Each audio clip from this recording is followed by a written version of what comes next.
Howdy folks, and welcome back to Hazbin Hotel. Today we're going to be watching Season 2, Episode 2, which is titled Storyteller. And as I said at the tail end of the reaction to Episode 1 of the season, I'm recording this immediately after. I still have the same cup of tea that is mostly empty. Vanilla Komaro, since I'm not going to remember to say it later. But I was like, what do I do? I just got a cup of water rather than making a whole new cup of tea. This is unprecedented territory for me, like I said. In the 3 years or so that I've been doing reactions, never have I actually recorded two videos back to back. What do I re-say that I just said? Because in my mind, I'm like, oh, I just said this in the outro of the last one. But for you, it was a week. So hi, welcome back. It definitely has been a week for me. No, it hasn't. I mean, at work, it's been a week, I'll tell you what, but, oh boy, this intro's trash. Hey, season 2, off to a good start. We got the plot off to a good start. We know what we are expecting from our characters. Everyone in hell sees Charlie as this angel killer who runs this hotel where they teach you how to defend yourselves from angels, whereas that's not what Charlie wants to do. Vox is picking up on this and is using this to his advantage, where he is kind of scooping up all these people and saying, hey, trust us and we will help you to learn how to defend yourselves from angels. We'll take the fight to them even, right? Already picking up on some big information control kind of thing, which I know Viv was saying, like, listen, we wrote season 2 before the second Trump presidency, but you're kind of seeing some of the things from him in this presidency that Vox kind of gets up to here. She said, just know that this was all written in advance, and just, well, oh boy, reality is sometimes stranger than fiction, right? So, hey, we're fucked. You know, sometimes it does feel like hell here, especially in Texas, right? I think I've compared Wrath to Texas while watching Hell of a Boss. But anyway, politics aside, we're here to watch a fun TV show, to listen to some good music in that TV show, and you know, I'm gonna try to make some jokes. So let's go scooch over here and get ready to watch this thing. Hey, I hope we get some Serpentious today. But as I usually say, thank you for watching me watch this thing. I forgot to say last time, but if you are new to the channel watching these season 2 reactions, I have all of season 1. I have Hell of a Boss, which feels weird to say because that's one of the most popular things I've done that's gotten the most views. But if you happen to have not seen my other stuff, go check it out. Like and subscribe, do all the things. And should I keep doing the character voice bit? I feel like I didn't get as much joy out of it as I did during season 1. So maybe the Egg Boy intro of the last one will be the only one I do for a while, especially today. Like I said, recording back to back, my throat's already kind of in the danger zone here.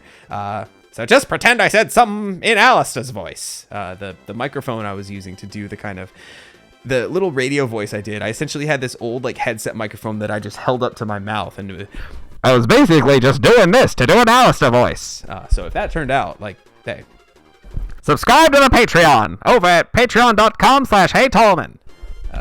You get uncut, unedited access to the Hazbin Hotel reactions, posted earlier than YouTube. So, hey, I'm recording this on the release day of these episodes. Probably going to be about one a week, moving forward. But who knows? Might try to record 2 in a week sometimes. I will not be recording all of these as they release. I have a full-time job and a family, 2 other shows that I'm doing on my channel, so I'm going to take my time. But hey, thank you for being here. Thank you for watching, whether it be on YouTube or Patreon. I appreciate you.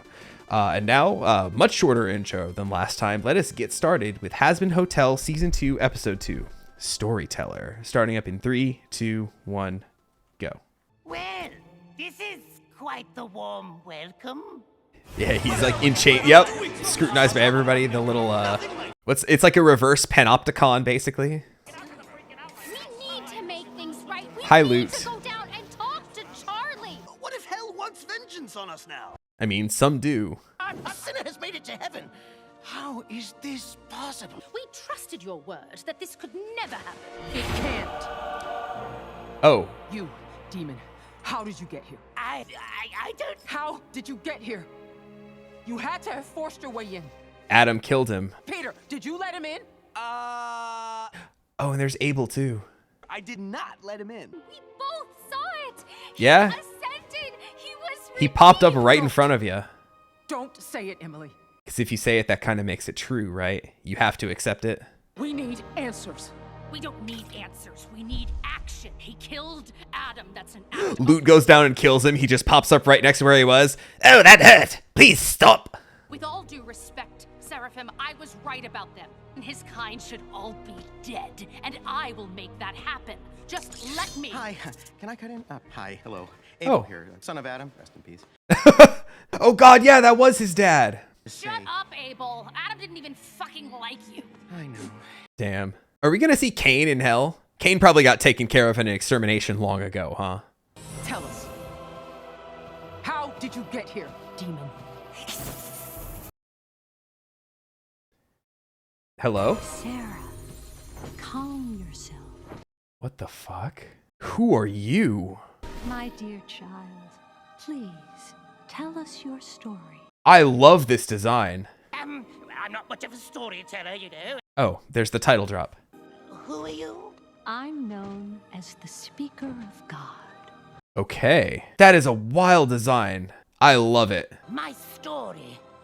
Well, It all started back in... in London. Oh, I was about to make a fucking joke. I was a hermit of sorts. Oh, shit. Oh, we are getting sinner flashbacks. I mean, I guess technically he's not a sinner right now, but, oh, this is something I wanted back from season 1. Like, we got little shades of this with Vox back in episode 1 of this season. And, you know, I wanted it all throughout the first season, but obviously they didn't go that way. I love that we're seeing this. Okay, there's a lot to go over. This episode is already, like, blowing my mind a lot more than the first one. The Speaker of God. Incredible design. I love it. It looks so fucking good. You know, I hate to make the comparison, but it looks kind of like a Goetia. And the first thing that kind of popped into my head, you know, with kind of the bird-like features was, oh, what's her name? Stolas's ex-wife, Stella. Looks kind of like an angel version of Stella almost, but obviously I love like the calming voice that you get from that one. Maybe I'll have to do the Patreon plug next time in the Speaker of God voice. I could do some sacrilege with that, which I don't think I will.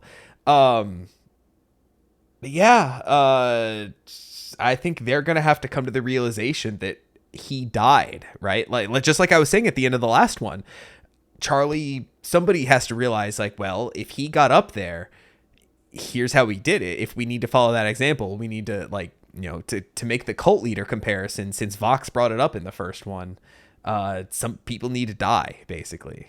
He died doing good, basically. But I was seriously just about to make the joke, right? As she said, tell us your story. I was gonna say, well, it all began hundreds of years ago. I was about to start that, but now fucking here we go, London 1888. So fuck me, I guess.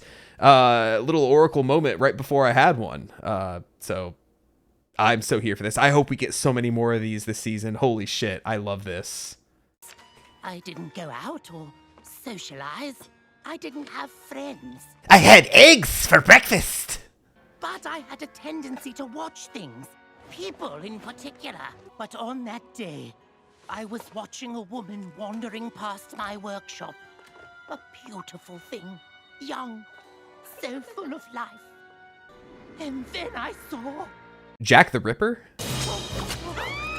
Is this what they're doing? And I did nothing.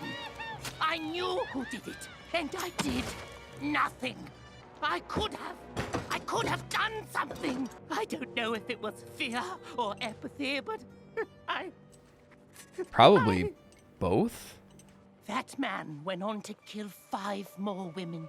Did he kill all of them right outside the Carried window? that guilt to my grave, and I ended up in hell. Why are you here now, my child? I don't know.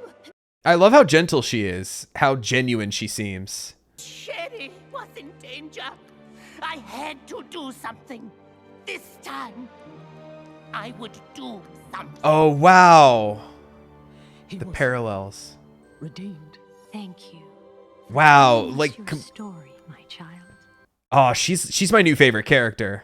You acted selfless. Yeah? You cared more for the lives of others. And you stuck it to the man. You were able to atone.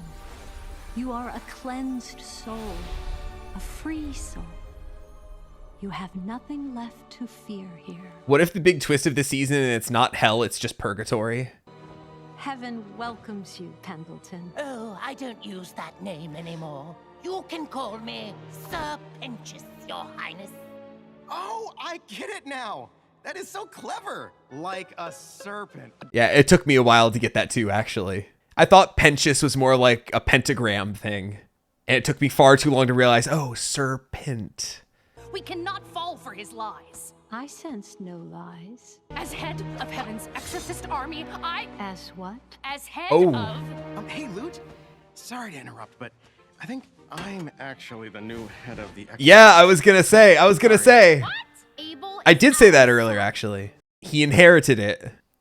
He inherited it. Please, I cannot hold my tongue when I have seen firsthand the destruction that demons have caused us. The threat they pose. Ooh. Loot, this is a sign that Charlie was right. Yeah, and I really like Emily, too. They hit us back and we just pussy out. We need to go down and... Loot, enough.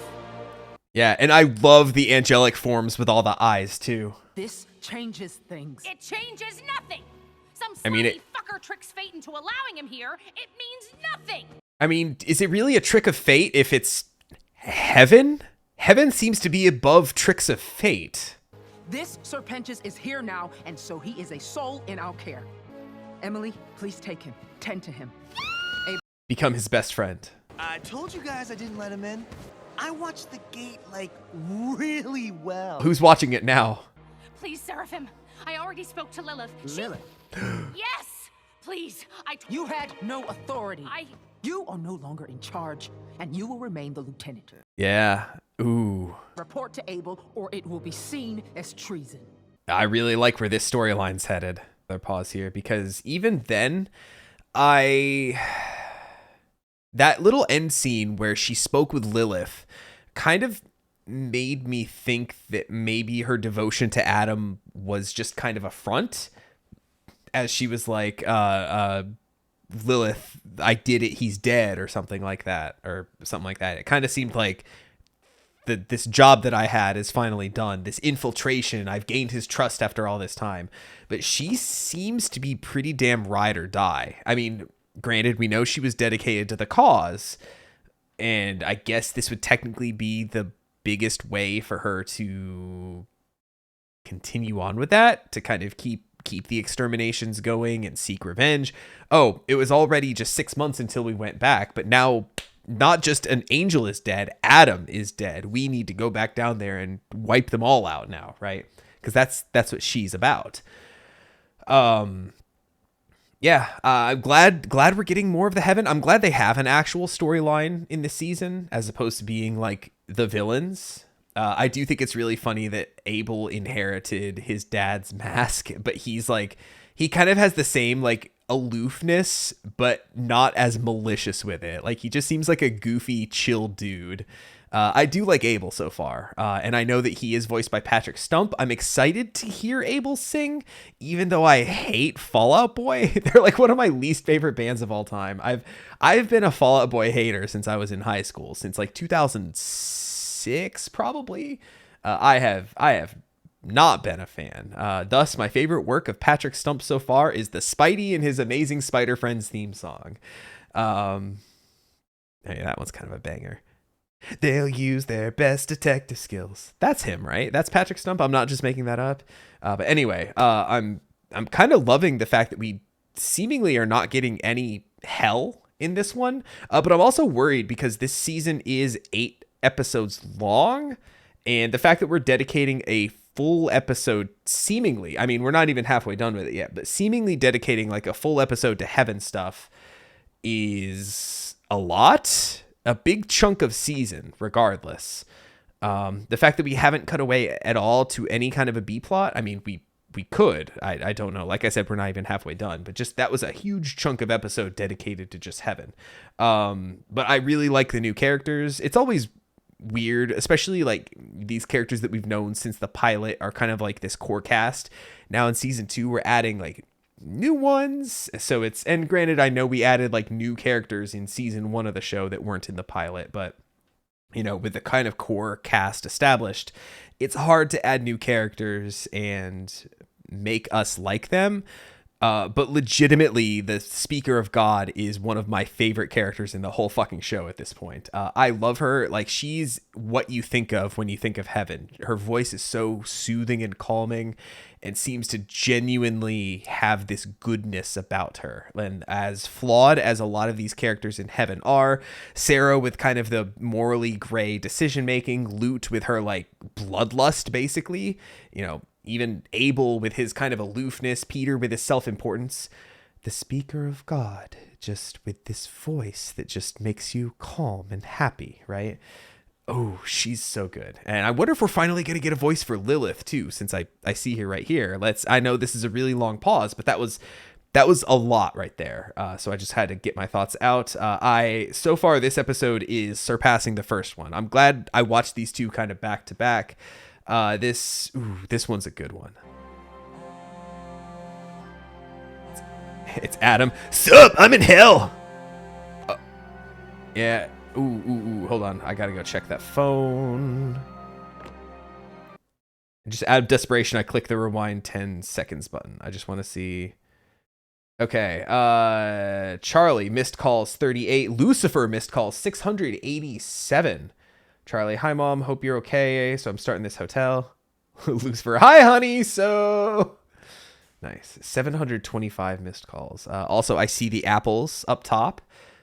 Still kind of sticking with that Apple theme, even though not with Lucifer. I see you. I am determined to make sure you have the best time. Tell me everything about yourself. I just kind of did that earlier. Or kittens, puppies, koalas. Oh, the koalas that Charlie wanted to see last time. Boo, pangolins. They're like armadillos, but they suck ass. Give me armadillos. That's very nice, but Do you have any eggs? there is one thing I really want. I really just want to see my friends. Can't really do that here. Can I see them? Yeah, no. Well, no. You know, this doesn't happen. That's why it's so special. Yeah, we're figuring this out as we go. There's nobody quite like you. So I'm alone again. Oh, wow. You'll love being in heaven. Ooh, song time? You're gonna make so many. I thought we were going to get a reprise of Welcome to Heaven from season 1. Camels, ponies, marshmallow discotheques. Do you have enriched uranium? No! I will find a way so I can see them today. Yo, not a drill. My drill is the drill that will pierce heaven itself. Guinea pigs, churros, pangolins. No, fuck the pangolins, I already said. Oh, I feel so bad for him, though. That didn't help, actually. Okay, all right, we got a song to put on the tier list. It's gonna go somewhere around. Well, for sure, it's above When We Get Up There. It was catchy. I like this. You know, I'm gonna put it above Hazbin, Guarantee, and Trust Us. I don't know any of these titles. I'm just gonna put the Pentious Heaven song. It's pretty good. I liked it. Glad to hear, it blows, no pun intended, blows the hell out of Welcome to Heaven that we got in season 1. I like this one way better. Just hey, armadillos, not pangolins, please. Please. This would have elevated this to a fucking like 100 out of 10 for me if it was armadillos instead of pangolins. They're cheap, imitation, inferior animal. Please forgive me, Speaker. I have sinned. Speak, my child. I thought what I was doing was right for our people. I hope the speaker doesn't turn out to be evil here. What have I done? I don't know what to do. Oh, already. back to back. Are we going to get to hear Speaker sing, please? Yeah, and Lute looking more and more evil every moment. You're looking for light, only you can ignite. Yeah. True repentance is learning from your mistakes, right? Ooh, I love the visuals here. Okay. All right. Well, back-to-back songs. I liked that one. It's the most musical theater song we've gotten so far. I mean, I say that, and the whole Has Been Guarantee is like, you know, like I said, I compared it to like a bell or something like that. But that felt a lot more like a shit. I don't even know how to describe it, but that felt a lot more like, I don't want to say like a soliloquy or something kind of like that, but a lot more like dramatic theater kind of, right? Whereas, you know, all the other songs are humorous and have like entertainment value. This is the first one that's a song that's just be there to be a good song, right? So where do I put it? I'm thinking of, let's see. I think I'm going to put it, you know, I did say I liked it a lot, but I've liked a bunch of the other songs too. So I'm going to put it below Has Been Guarantee and above When We Get Up There. I'm going to just put Sarah's Lament. And I'll update this tier list as I actually get these titles. It's just, you know, recording these all back to back to back. I'm just kind of flowing with it here. And I'm pretty sure I saw that Gravity song that they've released is also in this episode. So I guess I got one more song to look forward to. 3 songs in an episode kind of goes crazy. I'm here for it. Yeah, and Penchus feels alone because there's no one like him. Lute also.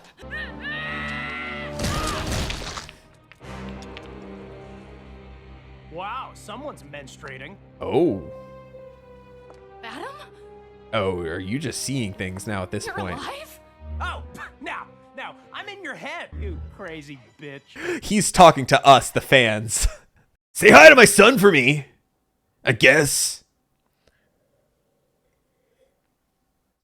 Oh, this tea is cold as hell at this point. They have numbers and no reason not to rise up against us. But I need time to think of what should be done. We are I ready need to do anyway, better ma'am, moving forward, right? With our knives and our helmets and Oh, he is not cut out for this, is he? just try not to stress too much. It'll hurt your tummy. They did sort of kind of kill my dad a little bit, so maybe? St. Peter? I just watched the door. I was about to say that. Like, I have one job. You may go. This is my decision to make. Whatever choice you make, Your Highness, heaven will be behind you. And that's what she's afraid of. What if I choose wrong again? Yeah. Nothing beats the sadness away quite like saturated colors and Oh, sugar. no. What are you doing? They all perished in the Zeppelin. Why aren't they here? Because they were truly evil. We need Frank's backstory. Oh, gee. Oh, is this where she... Oh, she just conjured them. The same as the ones you lost. I hate them. I love them. I'll tolerate them. Oh. Yo, imagine your office just saying Dick Master. I was hoping to maybe get one of my dad's old guitars, you know, to remember him by. Get out. I want to play an acoustic folk song with it. You know, I never liked that kid. He's weak. Major pussy. Ugh. What you gonna do about it? I'm going to kill every last one of them. Yep. The thrumming of the synth bass already. The rage in me is terminal. I kind of love the almost Lil Jon style, like, yeah, uh-huh.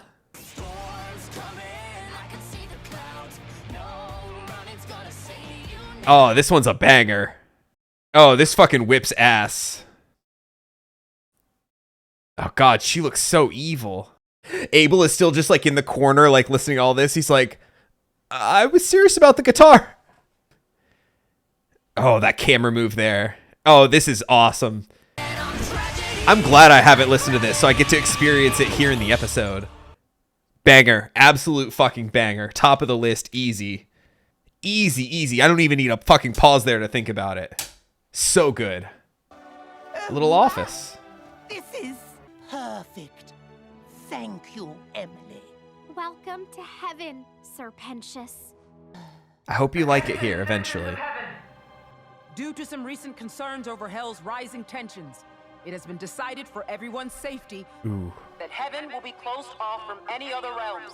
Oh. Incoming souls will be put through security protocols, but nobody gets in or out without expressed permission. Okay. Okay. And they're gonna see this from hell, whatever's happening here, right? I did see a couple other of those angels there doing this. Looked a little Goetia-y as well. Do you think Charlie should know? Oh my gosh, Charlie! I should Okay, so this is where we link up here. And everything! Be right back! Wait! Take me with you! Yeah, that was the closest he's ever gonna come, right? Yeah. I hope he gets better, buddy. Wow, okay. What an episode. While we had the plot laid out for us in Hell in episode 1, we get the Heaven plotline here, and I find it a lot more interesting. You know, I talked about the kind of politics of the whole Vox thing and all of that, and made a lot of comparisons to the Trump administration, but I hate to say it, but I also, like, I can't help but think of the whole, shall we say, debate about how to deal with border crossings. There is an objectively correct and incorrect way to think about them. Given everything I've said and the positions I have taken in other videos, I'll leave that for you to decide how I feel. But to kind of answer that question now, this sucks. Of heaven essentially being closed off, a rigorous security checkpoint kind of thing that you're setting up here to judge souls. You're now putting it in, for lack of a better term, up to human error to fuck up, right? And who's to say, like, you know, they weren't even sure what gets a soul into heaven in the first place in season 1, right? When kind of they were on trial, for lack of a better term, to kind of Charlie presenting her case to Adam and everybody there. They didn't have a proper answer. So when you're just leaving it up to other winners or angels or whatever you want to call them up there, you know, if you're leaving it up to St. Peter, like, he's going to be like, I've just watched the gates and I've always had a list. Now I have to judge people? I'm not up for this. So I could definitely see kind of leaving it up to, like I said, human error at that point.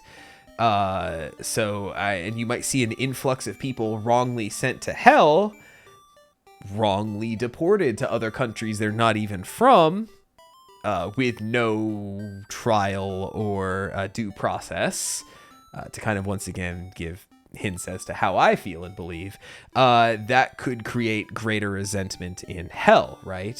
Which is just more souls for Vox. And it's a self-defeating purpose, right? Because if you're setting up this security checkpoint to close off heaven, basically, and you end up wrongly sending more people to hell, what you're afraid of is hell gaining numbers and growing in strength to take you on. You're essentially creating that yourself. It's a self-fulfilling prophecy almost. And it's too soon to tell if that's kind of the direction they're going to take it, but that seems kind of like the obvious way for me. I'm very interested in this, just because I think Abel, once again, just like Charlie, sucks at his job. Granted, he was kind of thrust into it. This wasn't something he asked for. So him sucking at his job and not knowing what to do is kind of okay. While, as I keep comparing to Charlie not knowing what she's doing there, she's like all about this and she's putting herself in this position to do this. I think from now on, we're going to get kind of A plots and B plots between heaven and hell, which like I said, I'm really interested in that, the heaven storyline here. But we are now officially a fourth of the way through this season already. Yeah, this episode was a big step up for me over episode 1. Not that I didn't like episode 1, is that it felt, I knew what more to expect from it, right? I already knew that Vox was kind of the big bad of this season, and that just kind of some of the things I've seen Viv post about, I kind of already knew to expect, whereas all the Heaven stuff was completely new to me. So I guess it took me more by surprise. We also got 3 songs in this episode compared to the 2 of the last one, and the songs were really fucking good. Gravity was an all-timer. This easily the best song of the show, of this season so far. Up there with some of the best of season 1. Better than a lot of the best of season 1, honestly. Phenomenal song. Just nothing but good things to say about this episode. And I just hope my boy Serpentius comes to find more friends there. That, you know, the other winners there don't kind of look at him like with side eyes, just like, the fuck are you doing here, right? I don't know. I like Serpentius a lot, and I hope I finally found my voice for him as we move on here. But hey, that's all I got for episode 2, I think. So hey, in closing, what did you think of this episode? Do you agree with me that this was a huge step up over episode 1 of the season? Like I said, I see why they released both of these in tandem, so we can get both sides of the, I mean, they're doing 2 a week moving forward, but just that we can get both sides at least to start the season, right? I don't want to say I would have been disappointed with just episode 1, but definitely having episode 2 right after made it a whole hell of a lot more sweet. So that's where I'm at, but let me know if you agree, disagree. Did you like episode 1 better? Is Gravity, is it as good as, I mean, yeah, of course it fucking is. If you didn't like Gravity, I'd be really curious to hear from you more. And also, don't forget to leave a like on your way out. And with all that being said, I'll catch you next time for the next episode of Hazbin Hotel. Take it easy, everybody.